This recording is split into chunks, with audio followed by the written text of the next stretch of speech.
How's it going, people? Welcome to this special edition, ladies and gentlemen, on Top 6 Fan TV. I'll be alone this time around. The gang will be joining us on Thursday, but I couldn't pass up the chance to catch up on the action, the fallout from a blockbuster weekend, which we will get into very shortly. If you're just joining, fasten your seatbelts, subscribe, like the channel, and share with your mates and colleagues to all relevant groups and fora.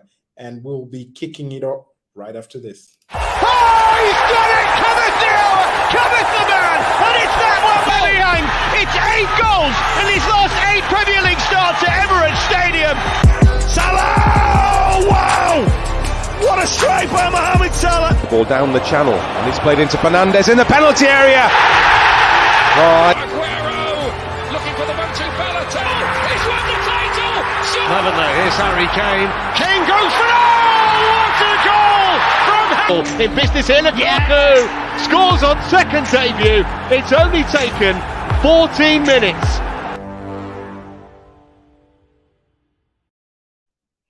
Brilliant. Welcome back from that short intro, and I'm excited to be here. I'm absolutely buzzing. This is the reason why.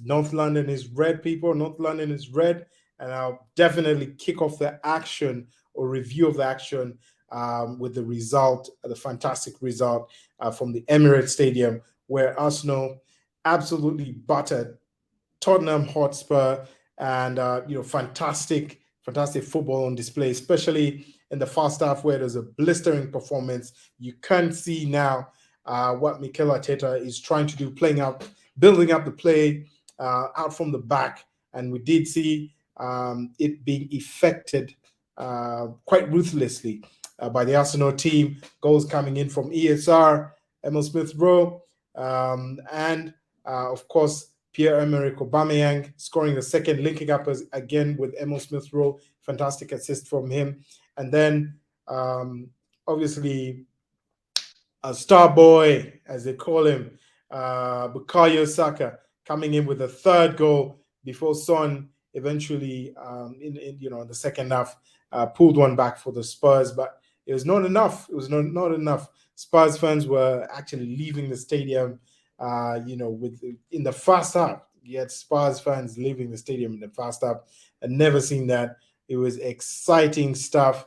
And, let me know in the comments what you thought about that game, especially if you're an Arsenal fan. Do you feel Mikel Arteta has turned the team around? He definitely has. He's the players he actually signed in this summer transfer window. Some of them who are actually unknown did actually shine and do the job for him. Takehiro Tomasu at right back, Aaron Ramsdale. What a save! What a save! With minutes to go in the second half, and an all-round commanding display from him. The Helen boys, Emil Smith-Rowe, Bukayo Saka, the captain. In midfield, Odegaard's work rate was absolutely immense. The much maligned Granit Xhaka also put in quite a bit of a shift in there. So it was a fantastic performance from the team, ladies and gentlemen. And I'm actually lost for words. We are going to do a player rating in there, but feel free to actually drop off who you think your favorite player was from that game, as well as basically your man of the match. My man of the match was Emil Smith-Rowe. He just run the Spurs team ragged. His positioning, his movement into the box, drifting into the box for that first goal was absolutely splendid. And then the link-up play with Aubameyang for that second goal was out of this world. It was fantastic stuff in there. And it's what several fans are paying to see at the Emirates, and it's definitely very exciting for us.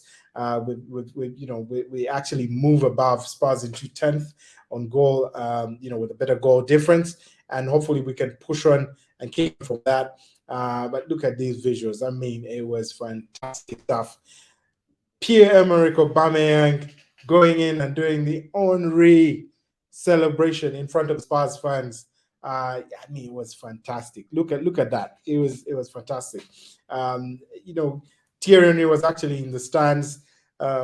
He was actually in the stands with Daniel Ek, a Spotify owner and billionaire, who actually put in a bid to buy Arsenal in the summer from the Kroenke family. So it was great to see him there. Surprisingly, the Kroenkes didn't attend this game, or unsurprisingly, as Silent Stan, is known for not necessarily making appearances at the stadium, but it was just fantastic. Look at what it meant to Mikel Arteta.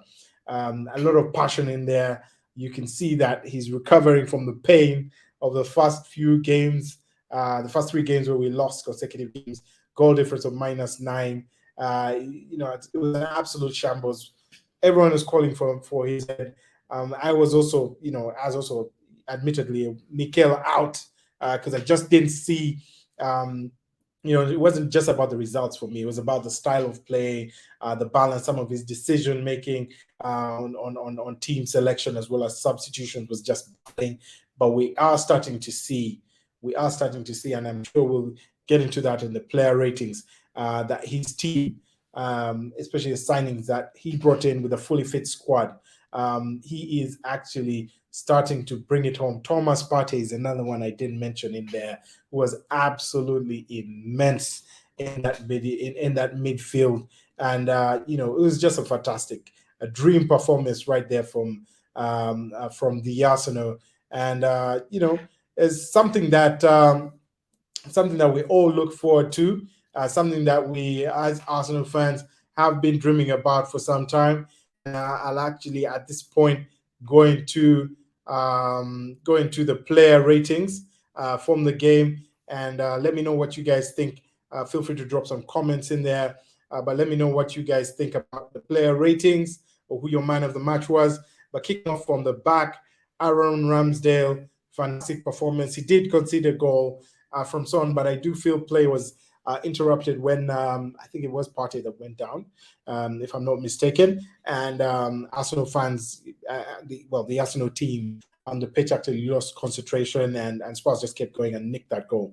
But we did actually see a fantastic performance from Aaron Ramsdale. I'll give him an 8 because he conceded a goal. But that it is an 8 because he pulled off some fantastic stops, very commanding within his area, bullying his entire defensive unit and being very vocal. Something we haven't quite seen from Van Meadow, in the recent past. Going into left back, Kieran Tierney, Lord Tierney of the North, as I call him, was absolutely fantastic. Kept fantastic control of the game down on the left flank, was bombing up to the front, but also was quite solid in defense. So I'll give him an 8 as well. You know what? I'll probably give Aaron Ramsdale a 9 for that final fingertip save that he pulled out at the end. So I'll give Kieran Tierney an 8. Gabriel Magalhaes in the center of defense was absolutely immense. What would we do without this guy? I shudder to think what would happen if we didn't have him and it was Pablo Mari, Rob Holding, and Chambers all over again. That would be that would be a painful, sorry sight for the Arsenal. But Gabriel, keeping it rock solid, was able to thwart a lot of the advances from the Spurs attack, especially with Son, and managing to keep the likes of Dele Alli and Ndombele in his pocket. So I'll give him an 8 as well. Ben White has come out for a lot of criticism for a lack of lackluster start to his career at Arsenal. Obviously, he was at for a back pass last week at Burnley that almost gifted them a penalty. But with this game, he actually came into his own. His passing was back to the superb passing that we know him to have. He was sweeping quite well, and he actually kept Harry Kane in his pocket. So that's credit to Ben White. I'll give him an 8 as well. And then moving on to right back, Takehiro Tomiyasu. It was fantastic display from the Japanese international right there. I'll give him a 9. He's actually the man of the match for the Arsenal. Sky actually voted Emil Smith Rowe as man of the match, but the Arsenal on on their website actually voted Takehiro Tomiyasu, and we could see why. He was winning every ball. His work rate was absolutely immense. He nullified the Korean Son in there for much of the game. It was a fantastic sight to behold. I think we're actually starting to see an extremely cohesive defensive five for Mikel Arteta, and to see that he has actually started that back five in 3 consecutive games leading up to this EPL games, that is leading up to this Spurs game, is actually very positive for us, because 1 goal conceded in 3 games, and they have started to gel, and it is important for him to continue to do that, not chopping and changing in there, so they can get to gel as a defensive unit, and have each other's individual strengths complement the backline as a unit. Moving into midfield, Thomas Partey, fantastic display, like I mentioned. I'm not going to go into it but I am going to give him an 8. He was absolutely immense in there. Some of the people had a shout for him to be man of the match. But obviously there were other candidates, so I'll give him an 8 as well. Granit Xhaka, fantastic display in there, commanding display, very very disciplined display this time. I'm sure a lot of Arsenal fans were on the edges of their seats, afraid of another potential red card coming in from Granit Xhaka, but he was disciplined, and when he is, he actually brings the benefit of his skills, being able to break up play right there in the midfield, being able to distribute, slow down play, and actually just boss the midfield along Thomas Partey. So I'll give him a 7, respectable rating right there. Moving on to the midfield, or the front 4.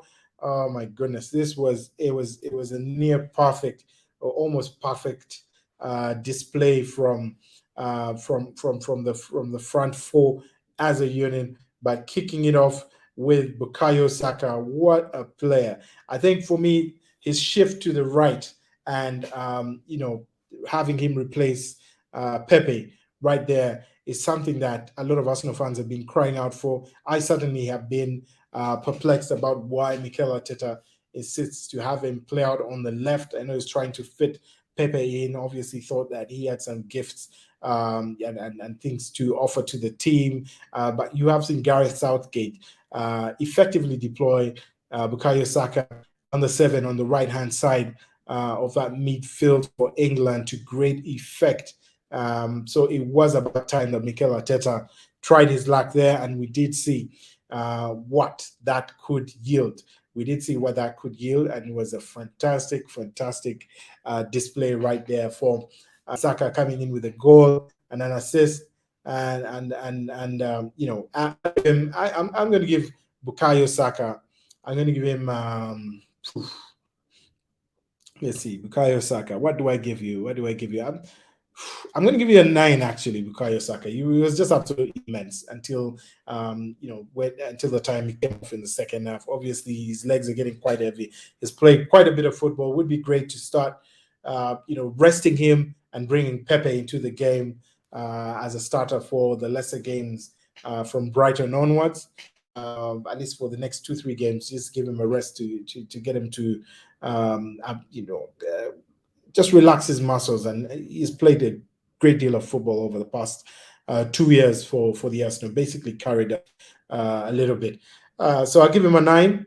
Martin Nordigan, fantastic display in there. His work rate, as I mentioned, absolutely immense. He was, pressing, his control of the field, his passing and distribution was top. I'm giving him an 8. Emil Smith Rowe, ooh, he was fantastic.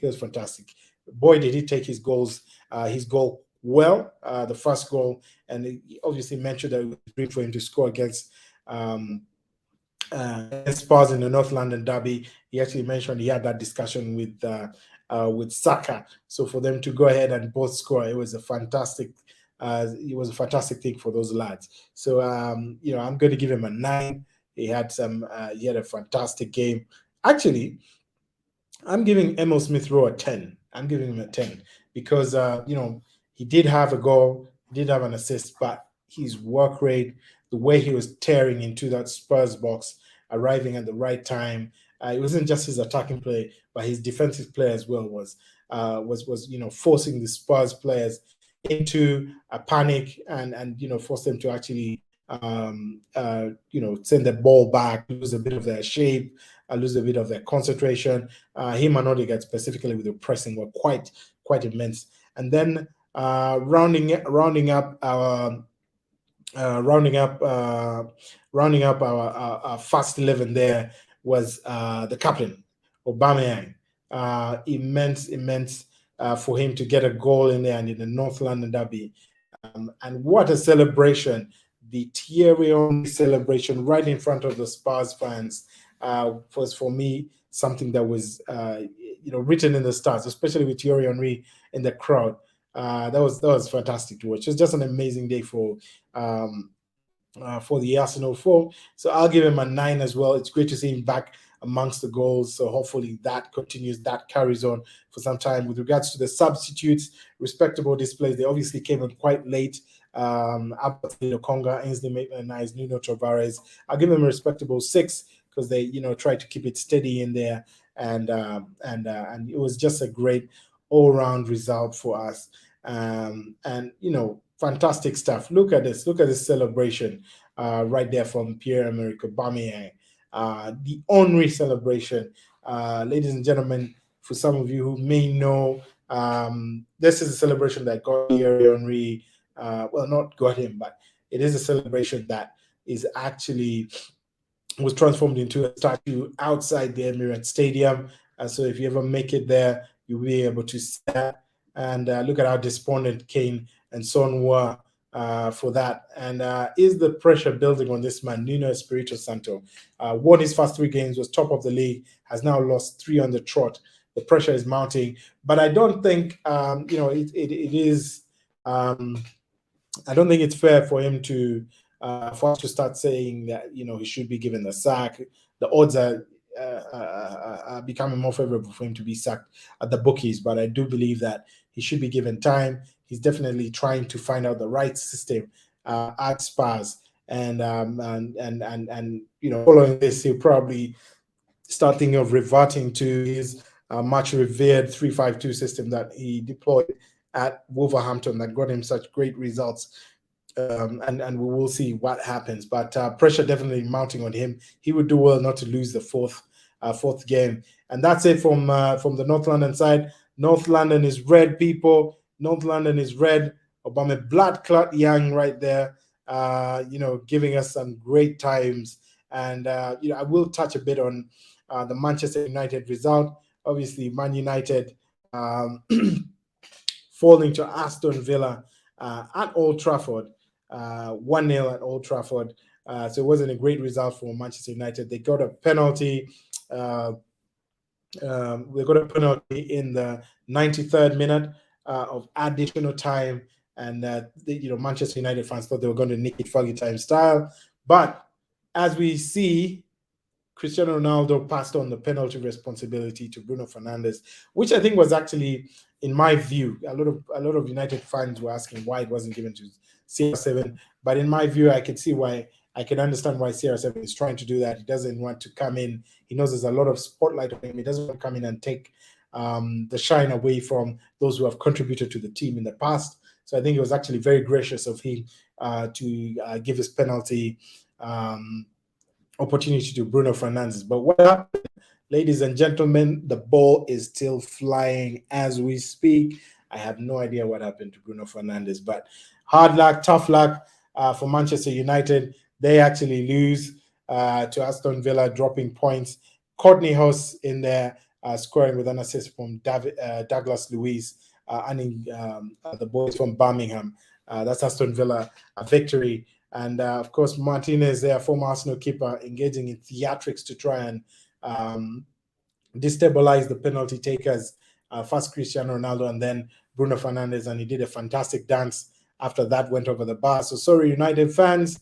Ole Gunnar Solskjaer there. Pressure is mounting on him. It's definitely not a nice thing for him to be losing games or not performing with the riches that he has in that team. I mean, it's a world-class team if you look at it on paper. So the pressure is definitely on him with Zinedine Zidane and Antonio Conte out there, especially Zinedine Zidane, I believe. I think it's going to be a tough time. He has to turn it around. There's no two ways about it. He has to turn it around. Bruno Fernandez, of course, our meme of the week coming in. This one cracked me up. Absolutely cracked me up right there. Bruno Fernandez memes are trending on social media. And this one, look at this. How about this for a response? I don't think. Actually, he did not give this reason, ladies and gentlemen. He obviously had a proper post-match interview. But, Tony Wajuja, right there on social media, credit to him, obviously coming up with this funny one saying the manager, in quotes, Bruno Fernandez, the manager encouraged us to aim high this season. Fantastic. Great humor right there. So that's it. Man United did lose. And try to wrap up the action quite quickly. We did see that there was a big game, Chelsea versus Manchester City. Obviously, Chelsea getting the better of Manchester City twice last season, knocking them out in the FA Cup semi-finals, and getting the better of them in the in the Champions League final, the big one. So there was a lot at stake in this game for Manchester City, especially. They played with Gabriel Jesus as the recognized striker, and they actually dominated this game. It's fascinating that it did stay down. The score did stay down to 1-0, but Gabriel Jesus there scoring the goal right there, and that down Chelsea. And so we actually saw that the Chelsea boys were able to come out with a defeat right there and at Stamford Bridge as well. So it was a fantastic result for Manchester City. I will actually leave it at that. If you're just joining us, please subscribe. Hit the subscribe button, smash a like, share with your groups, with your friends, and we'll be right back during the course of the week for a review of the Champions League action and give the boys an opportunity to reflect upon the weekend's action. I also know we're buzzing. North London is red. It's red, people, and long may it continue. Man United fans, Red Devils, sorry about your luck, tough luck, but that's what befalls Devils.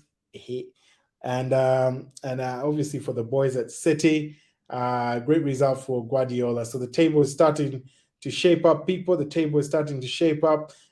We are on page one. The Gunners are now on page one in 10th position. We were tired of the second page, to be honest. But Liverpool leading the table. They drew obviously 3-3 with Brentford, away to Brentford. That was an interesting game as well. So Brentford are forced to be reckoned with. But so City, Liverpool actually moving on top. Brighton are playing Crystal Palace today. If Brighton win, they move on top as a surprise team for the weekend. But I'm sure the table will sort itself out. It's starting to do so already. So Liverpool in first place, City in second, Chelsea third, Man United in fourth, Everton in fifth, Brighton in sixth. Of course, with that game in hand that is being played this evening on Monday. And skipping the middle lot, Arsenal are sitting in 10th and Spurs are in 11th.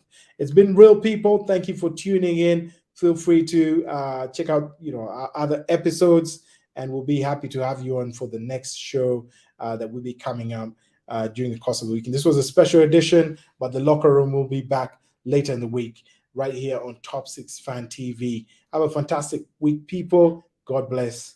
Take care.